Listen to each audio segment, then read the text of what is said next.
레위기 우리가 읽고 있잖아요. 근데 그 레위기 가운데 어떤 내용들이 지금 진행되고 있냐면 제사에 관한 그런 부분을 말씀하고 있습니다. 그런데 그 제사에 관한 부분을 말씀할 때 하나님께서 향기로운 냄새 그리고 여호와께 드리는 음식 이런 표현을 씁니다. 제사를 드리는 그 형식 가운데 하나님께서 향기로운 냄새와 그리고 하나님께서 받으시는 그런 음식 이런 표현을 쓰고 있거든요. 이것은 뭘 나타내냐면 모든 게 다 하나님 것이 된다라는 거예요. 그런 제사를 통해서 그 제사에서 이루어지는 일이 하나님 것이 된다라는 것입니다. 오늘 본문 통해서 제가 함께 나누고 싶었던 것은 과연 그런 제사를 통해서 하나님께서 기쁘게 받으셨을까라는 거죠. 어떻게 생각하십니까? 하나님께서 명령한 그 규칙들을 규례들을 잘 지키면 하나님께서 그래 흡족히 내가 너네들의 제사를 내가 기뻐 받는다라고 생각하십니까? 맞죠? 그 명령대로만 하면 하나님은 내가 너희들의 그 제사를 기뻐 받겠다. 그래서 오늘날로 따지면 아마 하나님이 기뻐 받으시는 그런 예배. 내가 오늘 예배를 드렸는데 이 예배를 하나님께서 기뻐 받으신다라고 생각한다면 우리의 마음이 어떻습니까? 뿌듯하죠. 내가 하나님을 사랑하고 또 하나님을 경외하는 그 표현들이 잘 되어졌구나 이렇게 생각할 겁니다. 근데 내가 예배 자리에 나왔고 내가 예배를 하나님께 드렸는데 하나님께서 나 네 예배 기뻐 받지 않겠다. 나 기쁘지가 않아. 네가 예배를 드렸는데 내가 기쁘지가 않아. 만약에 그런 소리를 우리가 듣는다면 얼마나 서운하고 얼마나 힘들고 어렵겠습니까? 그래서 하나님은 규례라는 것을 주셨습니다. 그 규례를 주셨는데 이 규례는 하나님이 예배를 받으시기 위해서 또 그 규례를 통해서 백성들에게 만족을 주시기 위해서 그렇게 명령을 하신 겁니다. 미국의 한 교회에서 몇 년 전에 토론을 했습니다. 콜로라도에 있는 뉴 라이프 교회라는 규모가 어마어마한 교회죠. 거기에서 목사 3명이 토론을 했습니다. 그 토론을 했는데 왜 토론을 했냐면 자꾸 사람들이 교회에 나오는 예배를 들은 인원이 자꾸 주는 거예요. 그것 때문에 왜 사람들이 자꾸 교회에 오지 않을까? 물론 지금 생각해 보면 이제 코로나 때문에 더 이제 심각한 이런 문제가 생겼죠. 그것을 내다봤는지 아니면 그 현상 때문에 그랬는지 몰라도 그들이 그런 토론을 했는데 그 교회에 나오지 못하는 미국 크리스천들이 예배에 참여하지 않는 이유에 대해서 4가지를 진단을 했습니다. 그 첫 번째가 뭐냐면 소비주의라는 거예요. 소비주의. 그래서 옵션을 놓고 고민하고 있다라는 거죠. 이 세대가. 그래서 소비자는 왕이다라는 그런 이야기를 하고 있잖아요. 그 개념에서 비롯돼서 소비자들이 마치 뭔가를 선택하는 것처럼 교회도 그 옵션들 중에 하나로 사람들이 받아들이고 있다라는 겁니다. 우리나라도 아마도 미국의 영향을 가장 많이 받는 나라 중에 하나이기 때문에 그런 소비주의 때문에 우리가 교회도 선택을 하는 거예요. 마음에 드는 교회가 없다라고 말하는 사람도 있고 메시지가 내가 동의할 수 있는 메시지가 별로 없다라고 말하는 사람도 있다라는 거예요. 그것 때문에 예배에 참석하지 않는 그런 일들이 생긴다는 거죠. 두 번째가 뭐냐면 개인주의입니다. 개인주의. 여러분 공동체의 그 상실이라는 말, 그 말을 표현합니다. 공동체가 상실됐다. 다 개인주의라는 거예요. 그러면서 그들이 이제 미국인이기 때문에 어떤 얘기를 했냐면 아시아에는 지금도 3대가 같이 사는 집안들이 많다라는 거예요. 물론 한국의 실정을 봐도 3대가 같이 사는 경우도 있죠. 종종 있습니다. 그러나 예전 같진 않죠. 그죠? 그래서 우리가 그런 공동체를 좀 배워야 되는데 그런 어떤 그 공동체성을 띠는 그런 시스템이 미국은 적다. 왜냐하면 여러 민족들, 여러 나라에서 사람들이 와서 모여서 살기 때문에 그것을 우리가 회복해야 된다.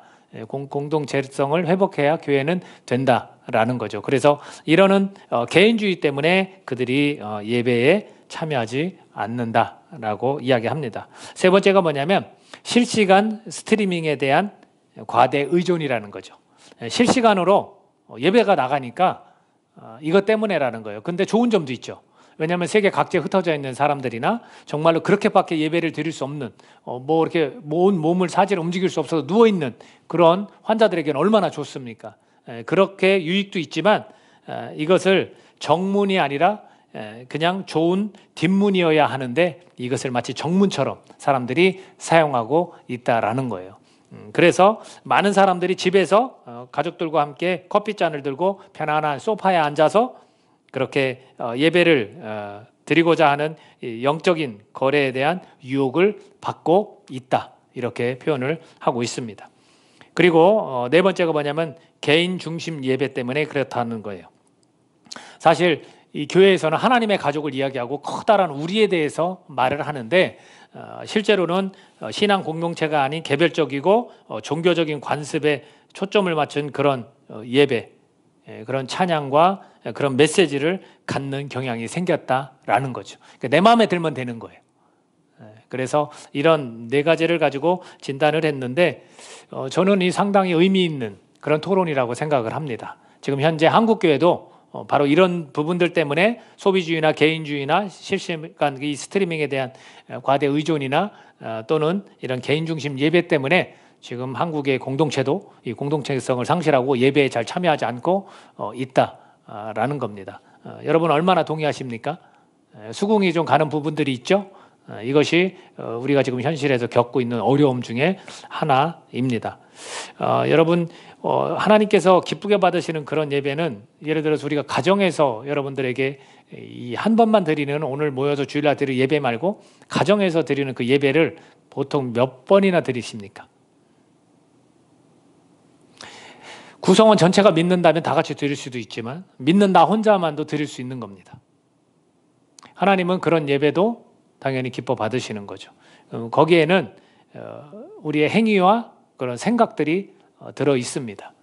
그리고 오늘 드리는 이 예배를 우리가 생각할 때 이 구약에서 이 제사와 같이 이렇게 겹쳐서 한번 생각해 봅시다. 기본적으로 우리가 그런 제사를 드리고 예배를 드린다라고 할 때 우선은 시간을 드립니다.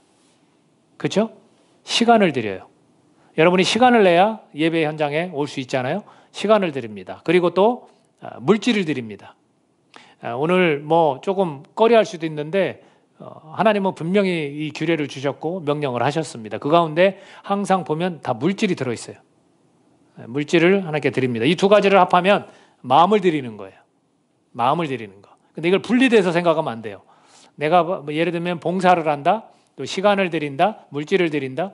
봉사를 하는데 뭐 물질까지 드려? 라든지 아니 물질을 드리니까 봉사는 안 해도 되지 라든지 마음으로 드리는 예배가 진짜 중요한 거지 라든지 어느 하나에 기울어서 생각하면 안 되시고요. 이걸 통합적으로 볼 때 우리는 마음을 드린다 할 때 이 모든 것들이 다 포함되어 있다라는 겁니다.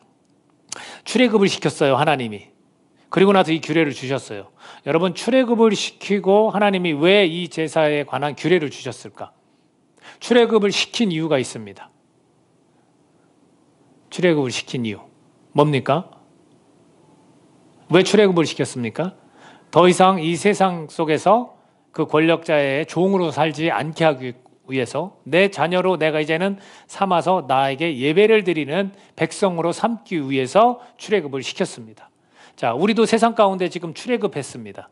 그렇죠? 왜 그렇습니까? 하나님이 예배를 받으시기 위해서 우리를 불러내신 겁니다. 하나님이 자녀 삼아 주신 것을 약속이기 때문에 그 약속을 이루시기 위해서 이스라엘 백성들을 택해서 출애굽시켰듯이 오늘 우리도 택해서 출애굽을 시킨 겁니다. 세상 가운데서. 그리고 나서 주신 규례들입니다. 그러면 이제는 대상이 세상에서는 세상 나라의 임금도 눈치도 봐야 되고 또 그 사람이 정한 법도 따라야 되었지만 지금은 대상이 바뀌었습니다. 누굽니까? 이스라엘 백성들은 하나님을 대상으로 예배하는 삶을 제사 드리는 삶을 살아야 됩니다. 그래서 이것을 장황하게 엄청 디테일하게 하나님께서는 모세를 통해서 아론을 통해서 제사법에 관해서 이야기를 해주시고 있습니다.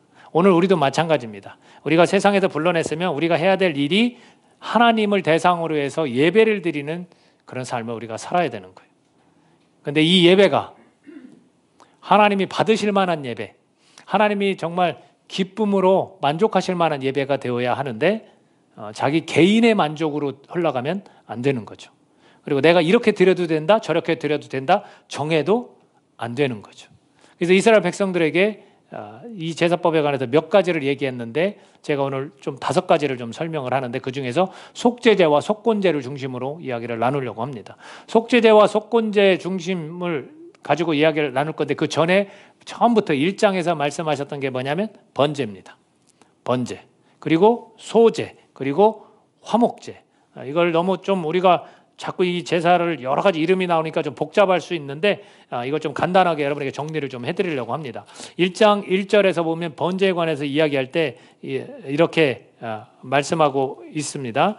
여호와께서 회막에서 모세를 부르시고 그에게 말씀하여 이르시되 라는 표현을 쓰고 있습니다. 그리고 2절에 가서는 이스라엘 자손에게 말하여 이르라 너희 중에 누구든지 여호와께 예물을 드리려거든 이런 표현을 씁니다. 그렇다면 이 번제는 뭐냐면 히브리어로 그냥 올려지다라는 뜻을 갖고 있어요. 올려지다. 하나님 앞에 이렇게 올려드리는 거예요. 그랬을 때 이 번제에 들어간 것이 뭐냐면 예물입니다. 예물.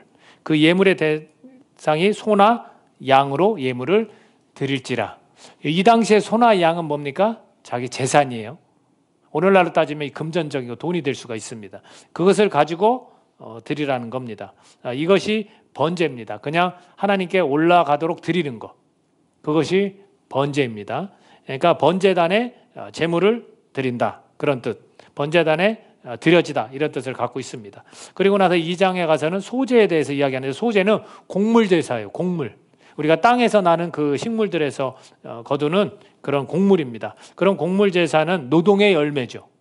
노동의 열매. 이것도 오늘날로 따지면 우리가 가축을 드릴 수는 없잖아요. 오늘날로 따르면 이 화폐로 다 해서 우리가 드리고 있습니다. 그래서 이 곡물을 드릴 때 노동의 열매로서 5가지 종류를 이야기해주고 있습니다. 뭐 고운 가루로 드린다고 또는 철판에 붙인 것으로 드린다고 또는 화덕에 구운 것으로 드린다고 이야기도 하고 냄비의 것으로 드린다고 이야기도 하고 첫 이삭을 드린다고도 합니다. 종류가 몇 가지가 있어요. 그러니까 내가 드리고 싶어 하는 그런 부분이 분명히 있다라는 겁니다. 그리고 또 하나가 화목제입니다. 화목제는 3가지로 나눠서 또 드립니다. 우선은 내가 하나님 앞에 자원해서 드립니다. 하나님 앞에 너무 감사해서 그냥 드리는 거예요. 또 하나는 서원.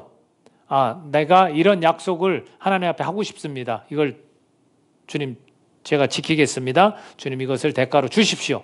라고 서원했을 때도 드립니다. 그리고 방금 전에 표현했지만 자원하는 것 외에 또 감사해서 드리는 것들이 있습니다. 그러니까 드리고 싶어서 하나님께 드리고 싶어서 드리는 거예요. 그래서 이 3가지 번제나 소제나 화목제는 약간의 그런 감사제로 그렇게 부르면 됩니다. 하나님께 모든 것이 감사해서 예를 들면 출애굽 시켜준 것이 너무 감사해서 또 40년 동안 먹이고 입히시고 불기둥과 구름기둥으로 지키신 게 감사해서 우리 자손들을 보여주신 게 감사해서 이렇게 드리는 거예요. 그래서 이런 것을 감사제로 그렇게 여기면 됩니다. 아마도 이래서 우리가 하나님 앞에 예배 드릴 때 이런 감사의 표현들을 반드시 해야 되는 것. 제사를 드릴 때 했던 것처럼 우리도 해야 되는 겁니다. 그래서 우리가 감사헌금도 드리고 건축헌금도 드리고 구제헌금도 드리고 선교헌금도 드릴 때 왜 그 이름을 붙였습니까? 그곳에 쓰이도록 감사한 거예요. 하나님 감사합니다. 그곳에 쓰이도록 도와주세요. 라는 거죠. 그래서 그렇게 주일헌금도 마찬가지죠. 하나님 앞에 예배를 나오는데 감사가 없이 나와. 그러면 드릴 수가 없는 거죠. 그런데 감사해서 드리는 거예요. 또 11조를 드리는 것도 마찬가지예요. 다 하나님께서 이것을 통해서 네가 나한테 예배를 드리는구나 라는 것을 기쁘게 받으시기 때문에 그렇습니다. 근데 이제 내 입장에서는 드리기 싫고 불규칙적으로 드리고 이렇게 되면 하나님은 기뻐 받으시지 않는다는 거예요. 이것을 우리 기억할 필요가 있고 또 이것을 예물을 드리는 이유가 뒤에 가서 나옵니다. 그리고 이제 말씀드릴 게 뭐냐면 속죄제와 속건제입니다. 그중에서 속죄제가 아주 우리에게는 중요하죠. 여러분 속죄제는 말 그대로 죄를 속해주는 겁니다. 근데 하나님께서 어떤 표현을 쓰시냐면 4장에서 어떤 얘기가 나오냐면 부지중에라는 표현을 계속해서 쓰십니다. 부지중에 죄를 지었다라는 건 뭐예요? 아차, 나도 몰랐는데 나도 모르는 사이에 내가 죄를 지었네? 라는 거예요. 그것을 부지중에라고 표현합니다. 근데 이 속죄제를 보면 첫 번째로 등장하는 사람이 누구냐면 제사장의 죄에 대해서 이야기해요. 어쩌면 풀타임 사역자를 말합니다. 저같이 풀타임 사역자를 말합니다. 그렇다면 이 풀타임 사역자의 죄를 놓고서 먼저 제사를 어떻게 드리는지 나오는데 숫송아지. 송아지는 이 예물 중에서 가장 큰 덩어리예요. 가장 좋은 것. 또 그 덩어리가 크다고 보니까 가장 큰 금액을 사실 하나님 앞에 드리면서 죄를 받으라 이렇게 말씀하고 있습니다. 근데 이제 제사장뿐만이 아니죠. 제사장 다음에 또 누구에 관해서 이야기하냐면 13절입니다. 4장 13절 같이 한번 읽어볼까요? 4장 13절. 자, 시작. 만일 이스라엘 온 회중이 여호와의 계명 중 하나라도 부지 중에 범하여 허물이 있으나 스스로 깨닫지 못하다가 라고 되어 있습니다. 역시 이 회중은 말 그대로 전체를 얘기합니다. 지금 그러면 두 부분으로 나눴어요. 풀타임 사역자와 제사를 이끌고 섬기는 사람과 제사에 동참하고 같이 가는 회중들, 이렇게 두 부분으로 나눴는데 이들의 예물은 똑같습니다. 숫송아지, 송아지로 드리면서 죄를 용서받아야 된다라고 말씀하고 있습니다. 근데 이런 사람들뿐만이 아닙니다. 그 뒤에 계속해서 이야기하는데 다음은 4장 22절입니다. 같이 읽어볼까요? 4장 22절 시작. 만일 족장이 그의 하나님 여호와의 계명 중 하나라도 부지 중에 범하여 허물이 있었는데 라는 거. 이 사람은 뭐냐면 순염소로 내려갑니다. 송아지가 큽니까? 염소가 큽니까? 송아지가 당연히 크죠. 이제 내려가요. 순염소로. 누구? 족장은 숫염소로 그렇게 죄를 면해야 된다라고 이야기하고 있습니다. 자, 조금 더 가볼까요? 27절 또 어떤 대상이 나오는지 27절 시작. 만일 평민의 한 사람이 여호와의 계명 중 하나라도 부지 중에 범하여 허물이 있었는데 라는 표현을 씁니다. 자, 이 사람은 이제는 암염소입니다. 순염소에서 평민들은 암염소가 되었습니다. 숫과 암놈과 순놈의 차이는 뭔지는 사실은 잘 모르겠어요. 근데 상징적으로 볼 때는 순놈이 더 힘이 있고 또 순놈이 예전에 보면은 뭐 지금은 평등하게 다 생각하지만 남성이 약간 우월적인 그런 부분 때문에 그러지 않았나 생각이 듭니다. 자, 그리고 나서 평민 다음에 이제 마지막 남은 사람들이 5장으로 조금 넘어가면 자, 지금 염소를 드린다고 했습니다. 자, 7절입니다. 7절, 5장 7절 같이 읽습니다. 시작. 만일 그의 힘이 어린 양을 바치는 데에 미치지 못하면 그가 지은 죄를 속죄하기 위하여 산비둘기 2마리나 쥐비둘기 새끼 2마리를 여호와께로 가져가되 하나는 속죄 제물을 삼고 하나는 번제물을 삼아라고 표현을 하고 있고요. 자, 그 다음에 산비둘기나 쥐비둘기도 못 내는 사람이 분명히 있습니다. 이제 가난한 사람들 중인데 5장 11절입니다. 시작.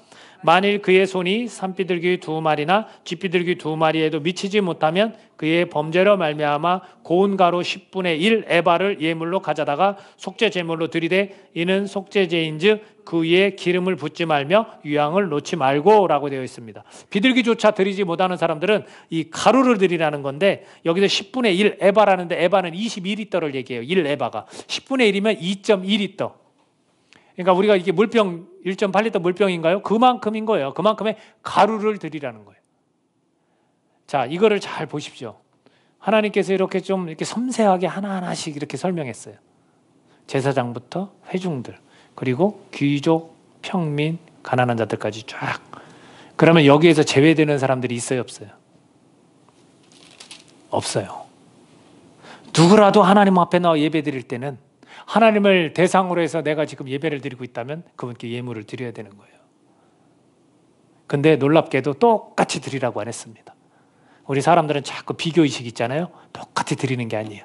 그 사람 형편에 맞게 주님은 드리라는 거예요. 그래서 하나님은 공의로우신 거예요. 공평하신 하나님이에요. 평등이 아니에요. 우리 인간은 자꾸 평등 때문에 자꾸 똑같이 보는 거예요. 똑같이 드려야 되고 자존심 상해하고 조금 드리면 내가 잘못 드린 것 같고 아니죠. 그 사람 형편에 맞게 드리는 것이 합당하다라는 거예요. 그것을 하나님은 기뻐하십니다. 공의로우신 하나님이세요. 그리고 누구 하나 예외가 없다는 걸 통해서 우리가 알 수 있는 게 뭔지 아십니까? 여러분, 공동체의 연대의식이에요. 하나님 앞에 예배를 나오는 모든 사람들은 다 예물을 드려야 되는 거예요. 오늘 예배를 올 때 혹시 어떤 준비를 여러분 하셨습니까? 어제 밤에 늦게까지 뭐 내가 하고 싶은 거 하다가 오늘 아침에 일어나서 예배를 드리러 오는데 너무나 귀찮고 너무나 힘들어요. 아니면 내가 어제 밤부터 내일 예배를 드리지. 예배를 기대하고 예배 속에서 내가 은혜를 또 경험해야지. 내가 하나님 앞에 온전히 예배를 잘 드려야지. 하나님이 기뻐 받으시는 예배를 내가 드려야지. 그런 마음의 준비를 하고 여러분 어제 밤을 보내셨습니까? 예물을 준비하고 내가 하나님 앞에 감사로 가는데 나를 택해 주시고 나를 구원해 주시고 영원한 생명을 주신 분이시고 내가 삶은 조금 버겁고 힘들어도 그걸 견딜 수 있는 힘도 주시고 평안과 기쁨으로 살게 하시고 좌절할 때마다 다시 새 소망을 주시는 그 주님 앞에 내가 감사로 가야 하는데 예물을 준비하고 내가 나를 위해서 돈을 쓰는 그런 데서는 더 준비하고 내가 멋있게 더 친구들 만나고 옷을 더 멋있게 차려입으려고는 준비하면서 하나님 앞에 정말 절대자이고 이 세상을 만드신 하나님 앞에 나를 선택해 주신 하나님 앞에 나를 세상 가운데 출애굽시켜서 영원한 생명을 주신 하나님 앞에는 내가 준비되고 내가 정말로 감사한 마음으로 나오려고 우리가 얼마나 노력하고 정성을 다하는지요. 누구 하나 예외 없습니다, 여러분. 그거를 믿음이 없지만 그분들에게도 가르쳐야 되는 거예요. 너무 믿음이 있다고 하는 나머지 너무 많은 신앙생활을 한 나머지 대충 오는 나는 수없이 수십 년을 예배드렸으니까 매너리즘에 빠져가지고 그냥 그러면 되겠습니까? 이 이야기들을 주님께서 말씀하시면서 이건 영원한 규례다 라고 표현을 하십니다. 여러분 이거는 구약시대이기 때문에 우리가 따르지 않아도 됩니다 라고 말할 수 있는 겁니까? 그렇지 않죠. 왜냐하면 히브리서 10장 9절에서 뭐라고 하냐면 첫째 것은 폐하고 둘째 것을 세우시는 거예요. 율법에 관한 것들은 어느 정도는 폐했지만 다시금 세우신다고요. 그러면 우리가 이 폐한 건 뭡니까? 지금 동물 여러분 잡아서 피를 뿌리고 이 복잡한 이 제사를 예배를 우리가 드려야 됩니까? 아니죠. 그건 폐한 거죠. 그러나 이 제사의 정신과 하나님 기뻐 받으시는 그 예배만큼은 변함이 없는 거죠. 변질이 되면 안 되는 거죠. 언제나 그렇게 드려야 되는 거죠. 속건제는 뭐냐면 이거는 참 우리가 지키기 지금 어려운 부분이거든요. 속건제는 여호와의 성물에 대한 보상입니다. 성물이라고 할 때는 회막과 장막과 하나님을 예배드린 지성소와 그 안에 있는 물건들이에요. 그러면 이거는 저는 정확하다고는 생각진 않지만 한번 적용을 해보자고요. 교회 안에 예배당 안에 있는 이런 물건들에 대해서 우리는 어느 정도 이 자체에는 성물이라고 할 수 없지만 이 자체가 하나님 앞에 거룩하게 드려진 예배에 쓰이는 것들이기 때문에 아끼고 그럴 수 있어야 되잖아요. 근데 거기에 대해서 보상을 알아요. 이 성물에 대해서 건드리거나 이거 물건을 가져가거나 함부로 대했을 때 이걸 물어내라는 거예요. 이 가격에 대한 5분의 1을 더해서 물어내라는 거예요. 참 엄격하지 않습니까? 그래서 제가 이런 생각을 하고 도전한 적이 있어요. 예배당에 있는 물건들을 우리가 헌물이라는 표현을 쓰잖아요. 누가 이렇게 헌물을 하겠습니다 할 때 그거 굉장히 귀한 거잖아요. 새 것을 자기의 진짜 그 돈을 아껴서 뭔가를 사놓고 이러잖아요. 간혹 집에 있는 걸 갖다 놓는 사람들이 있어요. 쓰던 거. 그것도 귀하긴 하죠. 근데 여러분 생각해 보세요. 그렇게 드리는 거랑 내가 정말로 없는 중에도 마련해서 드리는 거랑 차이가 없어요? 집은 굉장히 호화롭고 집은 참 이렇게 정돈도 잘 돼 있고 그래요. 근데 예배를 드리는 어떤 이런 장소에 관해서는 우리가 좀 이렇게 대충 생각하면 되겠습니까? 그렇지는 않죠. 우리가 그런 거에 대해서 관심을 좀 갖고 이게 구약시대는 이 정도로 엄격하게 했지만 지금은 그 정도라고는 안 했습니다. 그러나 마음가짐은 좀 그런 마음가짐으로 우리가 임해야 되는 거 아니겠는가 그런 생각이 듭니다. 예를 들면 청소하는 것도 마찬가지겠죠. 깨끗이 내가 청소하는 이유가 뭐겠습니까? 교회 예배당을 깨끗이 청소하는 이유가 뭐겠습니까? 그게 다 우리 공동체가 다 하나님 앞에 거룩한 예배를 드리는 곳이기 때문에 그냥 아끼는 거지 더러워서 청소하고 그런 건 아니지 않습니까? 그 당시에는 이 예배를 주관하고 이 예배를 살피는 그 제사장과 아론과 그 집안들이 레위 지파들이 있었기 때문에 굉장히 많은 사람들이 있었기 때문에 그 사람들이 감당을 했죠. 그러나 지금은 그런 시대는 아니죠. 한 몸이기 때문에 너나 할 거 없이 교회를 아끼고 사랑하는 마음 그 마음으로 하는 거죠. 그래서 이런 것들에 관해서 이것도 죄가 크다라고 말하는 게 속건제입니다. 5장 15, 16절입니다. 같이 한번 읽어보겠습니다. 5장 15, 16절. 자, 시작. 누구든지 여호와의 성물에 대하여 부지 중에 범죄하였으면 여호와께 속건제를 드리되 내가 지정한 가치를 따라 성소의 세겔로 몇 세겔 은혜에 상당한 흠없는 순양을 양떼 중에서 끌어다가 속건제로 드려서 성물에 대한 잘못을 보상하되 그것의 5분의 1을 더하여 제사장에게 줄 것이요 제사장은 그 속건제의 순양으로 그를 위하여 속죄한즉 그가 사함을 받으리라. 지금은 그렇지는 않습니다. 이 정도까지는 아닙니다. 다만 우리가 이 당시에는 이 정도로 엄격하게 부지중에 짓는 죄에 대해서 하나님이 이렇게 엄격하게 지키라 말씀하시는구나 라는 것을 볼 때 첫 번째로 우리가 깨달아야 될 게 뭐냐면 죄에 대한 경계예요. 여러분, 내가 예배에 와서 회개하자 하면 불편해하는 사람이 굉장히 많거든요.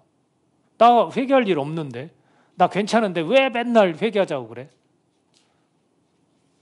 여러분, 아까 얘기했죠. 공동체 연대의식이 있다고 그랬습니다. 여러분은 개인은 회개할 게 없지만 다른 지체가 회개할 게 있다면 우리가 회개하는 게 맞습니까?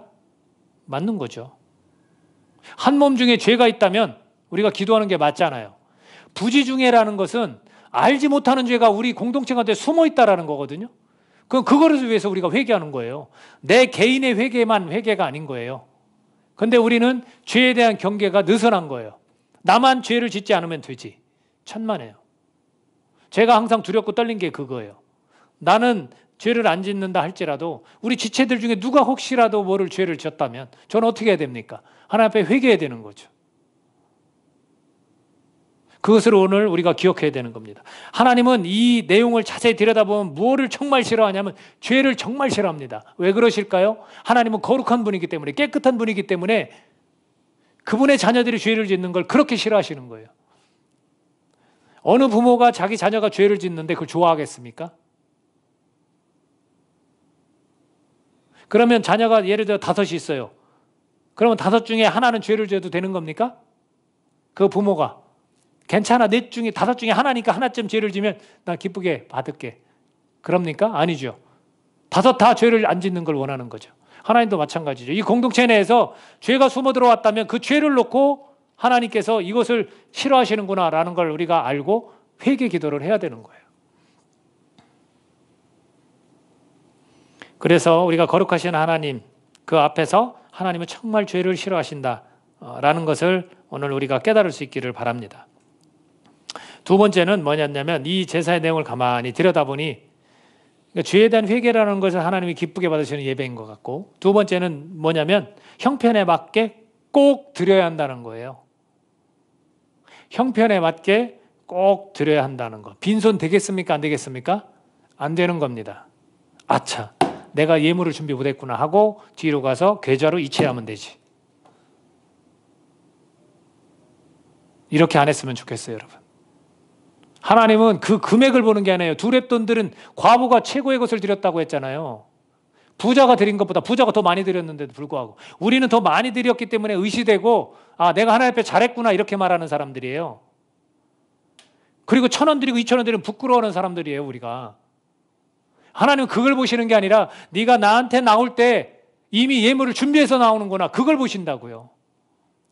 그러니까 빈손으로 오면 안 되는 거예요. 꼭 드려야 되는 거예요. 왜 요즘 사람들은 자꾸 물질에 관한 얘기를 하면 싫어할까요? 하나님께 드리는 것이 명령이라고 생각 안 하기 때문에 그래요. 내가 결정해도 되는 거라 생각하기 때문에 그래요.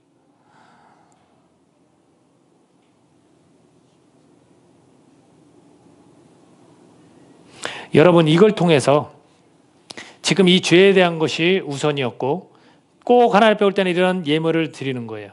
그걸 통해서 주님께서는 우리를 공동체로 하여금 나눔을 하도록 하셨어요. 교제. 그게 뭐냐면 이 먹는 것도 같이 하도록 6, 7장에 보면 같이 드린 예물도 같이 먹어요. 그거는 생계를 이야기합니다. 그 생계를 함께 해나갈 수 있도록 하시는 거예요. 그리고 교제할 수 있도록. 드린 걸 가지고 하나님이, 눈에 보이지도 않는 그 하나님이 그 드린 걸 가지고 뭘 하겠어요. 눈에 보이는 가시적인 공동체가 그걸 가지고 복음을 전하고 운영하는 거예요, 여러분. 그리고 이 지체 중에 가난한 자가 있어 함께 나누는 거예요.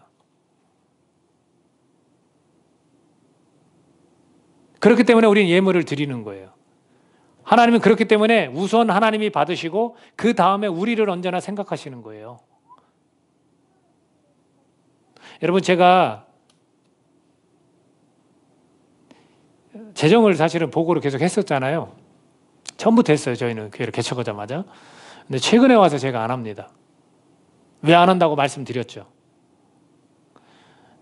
저를 혹시 의심한다면 다 공개할 수 있어요. 근데 그렇지 않다면 행여나 그것 때문에 물질 때문에 심한 부담감을 가질까 봐, 우리가 너무 연약하기 때문에 그런 부담감을 가질다면 그것 때문에 제가 보고하지 않는 거예요. 예를 들면 제가 이번 달 있잖아요. 2월인가요? 3월이니까 2월 달에 사례비가 제로예요. 제로. 그러면 제 마음이 어떨 것 같아요? 물론 뭐 작년에도 그런 적이 몇 번 있고요. 근데 이런 말씀을 보면, 야, 이게 공동체 연대의식 속에서 이들이 예물을 드리면 그 예물을 가지고 누구한테 나눠주라고 그랬어요? 제사장. 그들의 소득이다. 왜? 그들에는 분배된 땅이 없어요.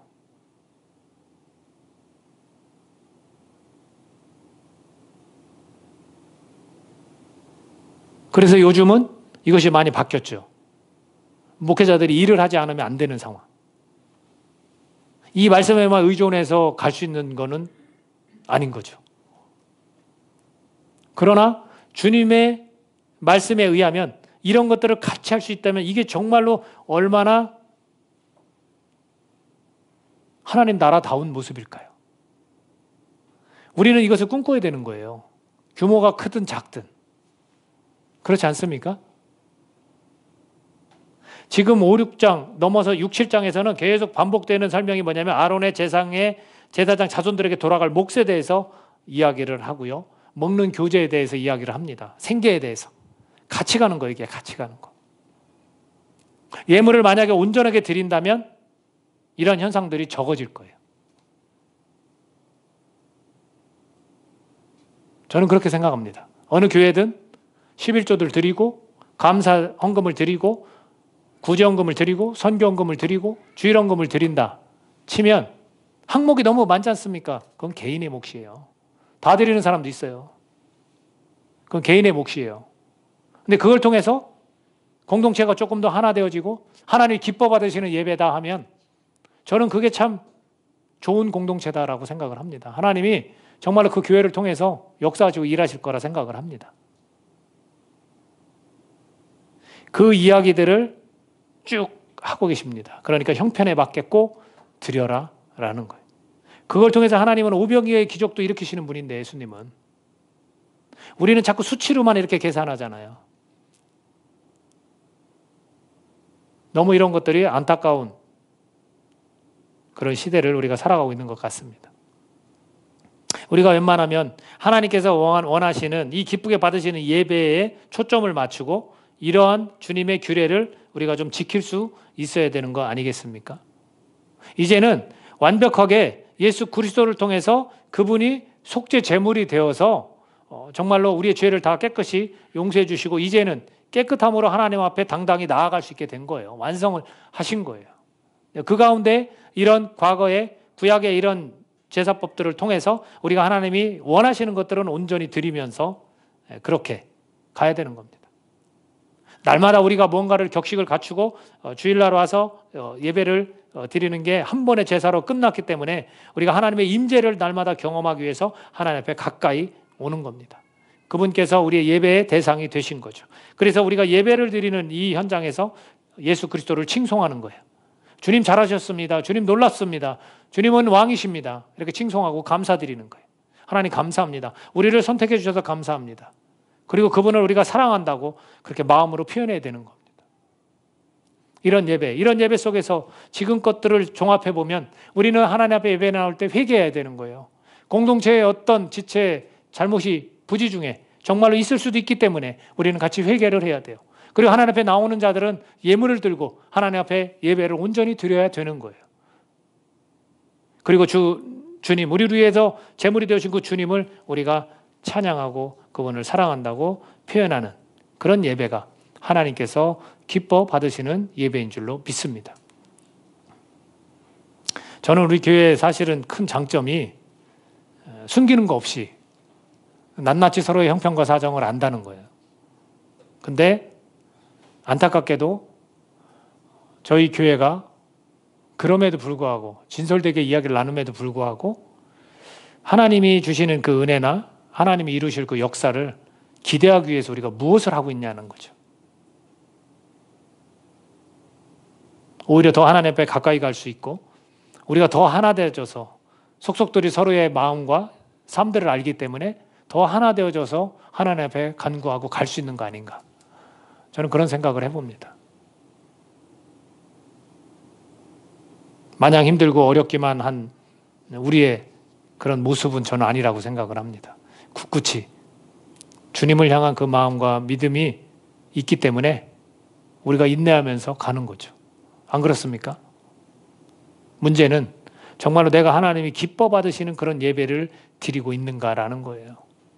내 삶에서 또는 이렇게 우리가 주일날 한번 모일 때 과연 내가 얼마큼 지금 주님을 사랑한다고 표현하고 있고 얼마큼 적극적으로 내가 기쁨으로 감사로 주님을 찬양하면서 기도하고 있는지 아니면 소극적이고 힘들고 영적으로 메말라 있고 표현할 줄도 모르고 우리가 그러면서 지금 예배를 드리고 있는지도 모르지 않습니까?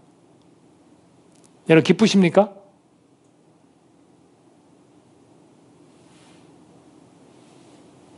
우리는 언제나 하나님 앞에서 기뻐해야 되는 거예요. 자꾸 우리 자신을 모르는 거예요, 우리가. 하나님 우리를 선택해 주셨고 우리를 예배자로 부르셨습니다. 그렇다면 우리는 그 안에서 정말로 나를 기쁘게 받으시는 그 예배를 내가 드려야지 라는 그런 마음 자세로 임해야 될 줄로 믿습니다. 이 시간에 우리 같이 기도하기 원하는데 우리 각자 예배를 한번 점검해 봤으면 좋겠습니다. 그리고 우리 공동체 예배를 한번 점검해 봤으면 합니다. 반주를 부탁합니다.